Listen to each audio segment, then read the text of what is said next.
We're here at the 14th Street 8th Avenue stop, and there's an artist here that you may overlook named Tom Otterness.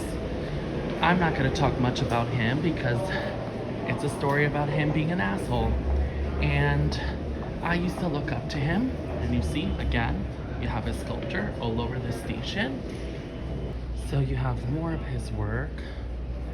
And this so-called world-famous,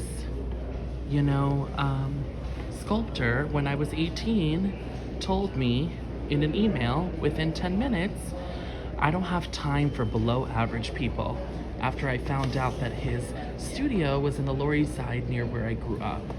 And I was ready to send him an email to disparage him, that he was bald, old, ugly, irrelevant, but I didn't want to stoop to his level. But I got my Orthodox Jewish aunt so angry that we egged his store, and he does not deserve any credit.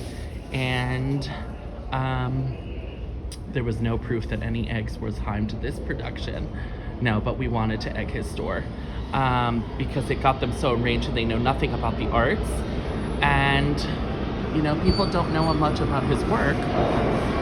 But I instead deleted the draft, and I said to God, you see, Tom Otterness, I said, God, I hope if I ever become a famous artist and a young fan approaches me and tells me how much they appreciate my art, that I would never treat them in the way that I said, God, I hope that I would never treat a young fan in the way that he treated me.